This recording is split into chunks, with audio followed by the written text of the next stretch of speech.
ไผนอนอยู่นี่ไผนอนอยู่นี่น้อง3คนจ้ะเอ้าแม่ได้ซะนอนอยู่หลังพุ่นจะไปลงนอนพุ่นบ่บ่นอนเผาห่านเฮาได้เนาะน้องกำตื้ออยู่นี่บ่ได้ลงนอนพุ่นบ่มีแต่แม่จะนอนผู้เดียวโดยโธ่สำลักสิกิ้งเนาะสำสิกิ้งสิควงพี่น้องเอ้ยเพิ่นหลังมักใหญ่นอนผู้เดียวน้องกุ้งก็มีตู้น้องกุ้งน้องแกมีตู้นอนเฝ้าห่านเนาะพี่น้องเอ้ยเนาะสมุยแม่น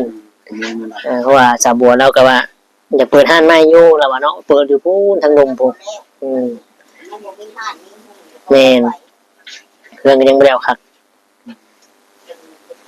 เฮ้ยข่าวว่าแม่เจ้าสิไปหาเงินบ่ยังบ่ฮู้คือกันเลยว่าเราจะบ่ได้ฮู้บ่ซะบ่ได้บอกเอาแม่จะบ่ได้บอกบ่โดยถ้าว่าเราไปจะเฮ็ดจังได๋แค่เราไปอยู่บ่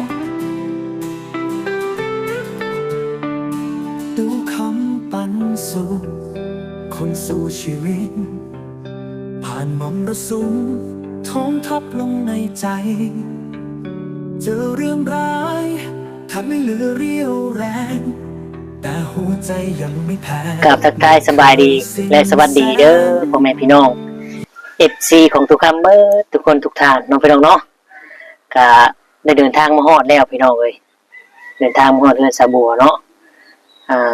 สาวบัวบ่อยู่บ้านนี่พี่น้องเฮ็ดจังไดเนาะเฮาก็ได้โทรถามแล้วว่าเพิ่นเข้าในเมืองเพิ่นไปเวียกไปธุระเนาะเพิ่นก็ว่าให้ท่าหน่อยนึงเฮาก็สิท่าและทุกคำเนาะก็จะถ่ายอัปเดตหรือว่าบรรยากาศอยู่เรือนสาวบัวปัจจุบันนี้เป็นแนวใดเนาะแล้วก็ทางแม่ตู้เพิ่นทางน้องกุ้งน้องแกมเป็นแนวใดแน่อยู่ดีมีแห้งบ่ระหว่างท่าเนาะพี่น้องเนาะเฮาก็จะถ่ายอัปเดตให้เบิ่งเนาะ FC ของสาวบัวหรือว่าคนที่อยากเพลงสาวบัวเนาะเพื่อนเพิ่นก็มาเฮ็ดติดตามกันมาจนแล้วพี่น้องเนาะและตู้ตัวนี้ก็คือที่จำได้เนาะ นี่เงินสาวบัวก็จนแล้วจนทั่วพี่น้องเนาะเห็นบ่จนแล้วจนงามมีแต่ว่าถ้าสาวบัวมาแล้วจังซี่เนาะเฮาก็จะขึ้นไปถามข่าวแม่ตู้เพิ่นพี่น้องเอ้ยซึ่งเฮาก็บ่ได้มาโดนเติบพอสมควรเนาะเป็นจังได๋สุขภาพร่างกายแข็งแรงบ่เนาะจากโรคที่เคยเป็นอยู่พี่น้องเอ้ยเนาะเอ้าพี่น้องกระถาส้มน้ำกันเด้อเนาะว่าทุกคนมีอย่างมาเซอร์ไพรส์สาวบัวมานี่เซอร์ไพรส์เป็นโดยตรงเลยเพราะฉะนั้นก็ต้องถามเนาะตู้เนาะเอ้าพี่น้องไปขึ้นมาทั้งในตู้เพิ่นเนาะไป let's go ไปพี่น้องเอ้ยเป็นยังไงบรรยากาศอยู่บ้านเฮาก็หนาวแฮงพี่น้องเอ้ยเนาะหนาวแฮงอีหลีเพราะว่าเดือนซองบอกพี่น้องเดือนซองเลยแต่เก่ายามหนาวเนาะเดือนซองแต่ว่าอันนี้เดือนนี้อย่างพี่น้องเดือน4บ่เดือน4บ่หรือว่าเดือนนี้อย่างเป็นแล้วมันคือหนาวเราพี่น้องเนาะผู้ป้าเฮือนสาวบัวก็เนาะผู้เป็นจังไดพี่น้องยังจำชื่อกันได้อยู่บ่เนาะน้อยแล้วนี่ตลาดน้อยแล้วนี่คือเฮือนตุกน้อยมาเขานั่งกันอันนั้นก็เฮือนหลังใหม่เพิ่นเนาะพี่น้องเนาะหลายคนก็คือสิจำได้เพราะว่าเมื่อก่อนทุกคำก็อยู่นี่ตลอดเนาะตอนมาให้เทือนเพิ่นพี่น้องเอ้ยวันนี้มา2คนเนาะสบายดีตู้สบายดีคือกันโอ้ที่แล้วเนาะตุสิเป็นคนมักใส่แว่นพี่น้องเอ้ยเนาะใส่นี่ก็ดีได้ดีต่อสายตาเนาะเวลาแดดจ้าแดดแห้งใส่แว่นตาดำนี่ดีพี่น้องเอ้ยเนาะแม่ของทุกคำนี่ไปหาหมอเพิ่นแนะนำใส่แว่นเด้อเวลาแดดแห้งเพิ่นว่าได้แต่ว่าเราบ่ค่อยใส่จังได๋มื้อนี้น่ะมาบ่เจอเพิ่นมาหาสาวบัวแม่นก็FC ไปเยี่ยมแม่ตู้นำเนาะไปพี่น้องขึ้นไปเติมโดนเติมแล้วเนาะตู้เนาะลายโอ้ยโดนเติมคิดฮอดคือกันเนาะพี่น้องเนาะมีแต่ว่าความหักแพงผูกพันเฮานี่ก็ยังคือเก่าเพียงแต่ว่าแยกๆกันสร้างครอบครัวทำมาหากินเนาะพี่น้องเอ้ยจังได๋เห็นบ่บ้านเฮาสุดท้ายก็มาเจอกันคือเก่าเนาะพี่น้องเนาะนอกจากความตายที่จะแยกเฮาจากกันเนาะนี่แหละพี่น้องเอ้ยคือมื้อนี้ก็ในข่าวได้เนาะทั้งญาติพี่น้องทุกข้ามก็เสียอยู่ไทยพี่น้องเอ้ยเนาะไปแม่นมันมาสดๆฮ้อนเลยจนตกใจทุกคำก็ได้เนาะ เอาก็เพิ่นจะมาบ้านบ่ แม่นเพิ่นว่าจะเอามาบ้านบ่อื่นตู้ พ เว้ วย กนายอยู่ไทย อยู่ไทยตอนนี้ตอนนี้อยู่ไทย ใจเนาะ โดยเนาะกะ ไม่ได้เป็นมาจาก มื้อตอนเช้าเพิ่นว่าเนาะเพิ่นให้ทางตู้คำประสานงานบ่ตึกตึงอยู่ไทยเอ้ยอยู่ลาวอยู่ลาวเพิ่นจัดการเองอยู่ไทยเพิ่นจัดการเองเพิ่นสิมาส่งคนดา เรียกอย่างเพิ่นได้เด้อ โดยตู้เนาะบ่ต้องห่วงเนาะตู้สีอ่าคือเคยเห็นนั่นแหละเนาะตู้คำตู้สีอยู่ไสอยู่หั่นพี่น้องไปซอยกันใช่มันอยู่เฮือนอยู่บ่นี่ สบายดี สบายดีเด้อป้าผูกสบายดีน้องแกมบ่นี่ โดย น้องกุ้ง สบายดี น้องกุ้งน้องแกมสบายดีมีตู้เด้อบ่ได้พ่อกันแต่ดนเนาะมีตู้เนาะใช่นั่งใช่พุ่นบ่นั่งนี่บ่ อันนี้ก็ได้ อืมนั่งไหนก็ได้เจ้านั่งไหนก็ได้ก็โอ้พี่ตั้งนี่ ประหยัดเด้อ เป็นได้มีตู้อยู่ดีมีแห้งอยู่บ่ทีนี้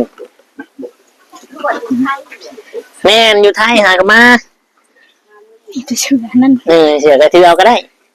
จะทางก็ได้ตังอยู่ดอกเป็นอะไรสบายดีมีแห้งอยู่บ่ สบายดีอยู่ ริงข่าวเขาว่าดื้อแถวไปเฮ็ดยังนะ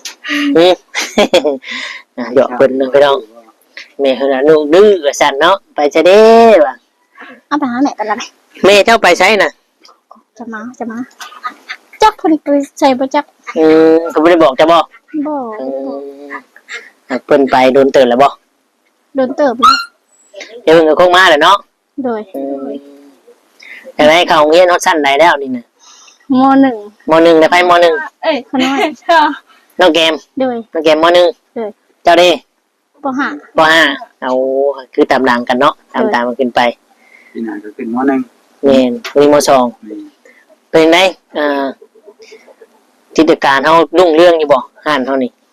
เรื่องเนาะค้าขาย เครือข่ายได้อยู่ พอได้เนาะ โดย เรื่อยๆสิแหละบ้านเฮาเนาะ โดย ก็พอได้พี่น้องเอ้ยโอ้หาหน่อยแล้ว ไปกันมาอยู่นี่เนาะ แม่น ทางการ ได้ FC เนาะ FC ที่หักแพงเนาะน้องกุ้งน้องแกมมื้อนี้ก็ทุกคำบ่ได้พามาดินทำพี่น้องเอ้ยเนาะหลายเดือนเป็นปีแล้วจังเนาะ ฮอดเลยแม่น ฮอดแล้วปี นี่ก็สิเข้าเดือน4 แม่นนี่ลูกค้ามาแล้วแม่นบ่ โดย ลูกค้าจะบ่น่ะมาซื้อเด้อเอาหยังกัน นี่แหละพี่น้องเอ้ยเนาะเพิ่นอายดิยังจื้อกันได้อยู่ดอกว่า โดย จื้อได้อยู่เนาะ โดย มีแต่ว่าถ้าพี่น้องเอ้ยเนาะนางตาผู้มี หนู ตู้ เจ็บปะ ครัวเขาครัวอยู่มีตู้สบายดีมีแห้งอยู่บ่ สบายดีอยู่ เป็นจังได๋ลูกประจำตัวเรา ก็ยังเจ็บอยู่นะ กินยาคือเก่าบ่ โดย แบบเจอหนาวอีกแล้วเนาะ เจอหนาวเข้ามา ว่าช่วงนึงก็ว่าอาการเย็นมีตู้แล้วสิปวดเนาะ โดย ในเดียวกันพี่น้องโลกของผู้เฒ่าบ่ว่าไผเนาะทางแม่ทุกคำก็อากาศหนาวนี้อยากเจ็บหลังเจ็บเอวได้ปวดแข้งปวดขาเลยเนาะเจ้าแม่เจ้าเราไปซื้อเครื่องมาใส่ห้านนี่ไปจักอันนี้เนาะน่ะขนมก็คือเบิดเลยพี่น้องเลย เดี๋ยวจะตุ้มดิ ยังมาเราไปซื้อเขาเรียกเป็นต่างหากบ่ โดย ตอนแรกเขาคิดว่าเขาในเมืองคิดว่าไปแค่ซิโน่ได้พี่น้องเลย ไปสวรรค์พุ่น พวกพี่น้องว่าใจสวรรค์ผู้เนาะลงไปสวรรค์ติดผู้แล้วชายแดนผู้แล้วผู้สีขามไทยเลยเนาะ พุ่นไปพุ่น แม่นแต่ก็ถ้าเพราะว่าเขาก็ได้มาแล้วเนาะเส้นทางก็ไกลพี่น้องแต่ถ้าว่าสะบัวมาหมดทันเนาะในว่าคำก่อนเขาก็จำเป็นเนาะจำเป็นต้องมาไว้น้ำลูกเพิ่นก็ไม่ตู้เนาะ สิ่งของที่จะมาให้นี่กับพี่น้องเลยเนาะเพราะว่าเขาก็ยังคำทั้งมือเขาขี่รถจักรอีกเนาะพี่น้องเนาะนี่แหละเพราะว่ามากับเราบอยู่ก็คิดว่าตุกคำสิมาประมาณ4-5 โมงพุ่นหรือไม่ มาก่อนบ่ มาก่อนเลยเนาะได้ลูกมาอีกหรือเปล่ามานี่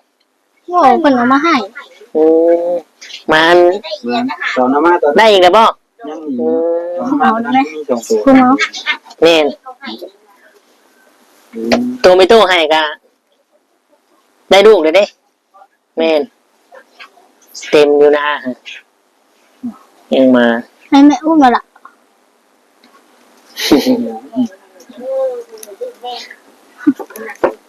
ไพ่นอนอยู่นี่ไพ่นอนอยู่นี่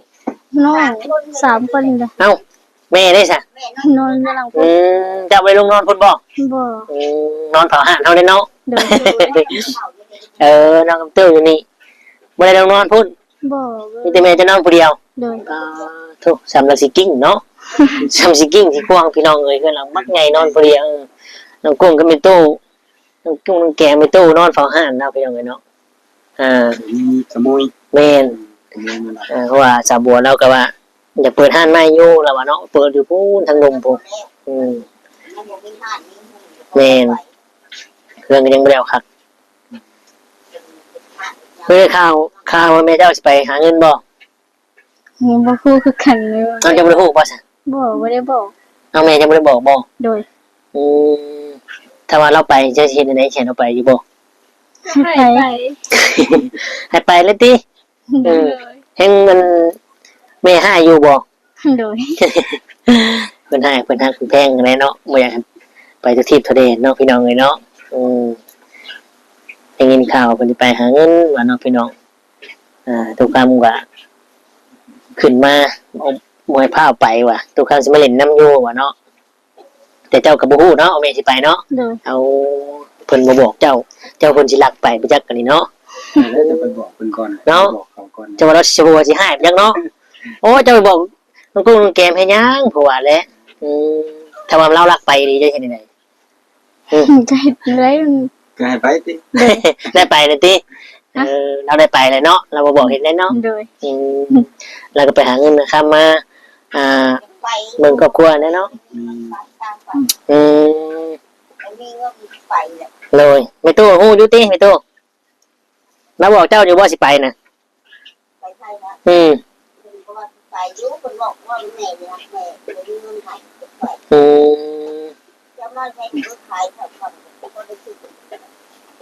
แบบพอเพียงเนาะอยู่บ้านเฮาแต่พอได้พี่น้องเอ้ย จะได้ซื้อขึ้นมาขายต่อเรื่อย แม่นพอได้หมุนเวียนเงินเนาะพอได้นี่ได้กำไรเล็กน้อยกะน้องกุ้งน้องแกมบางเฮียนเนาะ โดย ดีกว่าบ่ได้เฮ็ดหยังพี่น้องเอ้ยแม่นบ่ได้แก้แม่นเพราะมันกะทุนเฮาก็บ่หลายเนาะคือว่าเนาะแต่ทุกคำว่าบ่ได้พี่น้องมุ้ยเรื่องเฮ็ดมุ้ยหันค่าคือน้องกุ้งน้องแกมต้องไปไทยบ่ได้ทุกคำน่ะเนาะพี่น้องมีแต่ว่า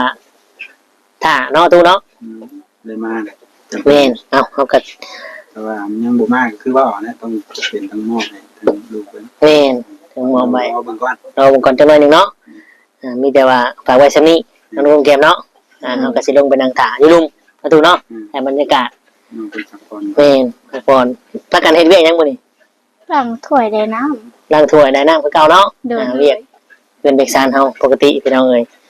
ก็ยังดีมีตู้ยังอยู่น้องกุ้งน้องแกมก็อยู่เนาะถ้ามาบ่เจอภายนี้แฮงจักเห็นได้พี่น้องเอ้ยเนาะโอเคจังไดก็นั่งท่าแม่จะมาเนาะสบายดี สบาย โอเคพี่น้องเขาก็เลยลงมาเลยเนาะยังตู้จะบอกยังเหมือนมีมาครุนอยู่นี่ มันดกมัน เนาะตั้งนกก็ดีแล้วมันมีเงินดาวเลยมึงนี่ มาทุกคน โอ้ปลา ถนน หมักมี ถนน หมักมีนี่แหละพี่น้องเลยเนาะนี่คือเพื่อนหลังเก่าเพื่อนพี่น้องเลยหันค่าเราการยังอยู่นี่หมองเก่าเนาะแล้วก็นอนเผาหันค่าเราอะพี่น้องถ้าว่าสิไปลงไปพุ่นลงไปนอนดูพุ่นกะมองว่ามีหันค่าเราเนาะก็เลยไปนอนมีแต่อยู่ทึงมีแต่สบัวนอนผู้เดียวนอนอยู่นี่เนาะโอเคพี่น้องจังใดก็ขอขอบคุณหลายๆเนาะที่เข้ามาเบิ่งมาชมขอบคุณหลายๆเด้อเนาะและเฮากะจะนั่งท่าสบัวมาพี่น้องเนาะมีตู้เพิ่นก็เฮ็ดอยู่เฮ็ดกินอยู่เทิงพุทุกคนจะมาถ่ายเบิ่งหน้าบ้านให้เบิ่งคักกะดีเนาะโธ่มีฮอดเสายังตู้นี่เราเชื่อหัวไม้มันจักอันนี้เนาะโหมึงนี่เพื่อนจะบัวเนาะโหพี่น้องโหเราแต่งมาพี่เดี๋ยวนี้นี่เนาะคุณนะไปเอาเลยโหมีโต๊ะนั่งอีกได้ตัวเลยสบายเลยเนาะบ้านนี่เนาะ ตู้นั่งคักปานยังพี่น้องเอ้ย นะเนาะยกไว้ทั้งนี้ก็ ป้าพี่น้องเอ้ยผู้ป้ามองเยอะเกินมีฮอดรถคันใหม่อีกบัดนี้พี่น้องเอ้าโอเคประมาณนี้ทุกคำกะจะได้ขอตัวกล่าวคำว่าสำบายดีและสวัสดีครับ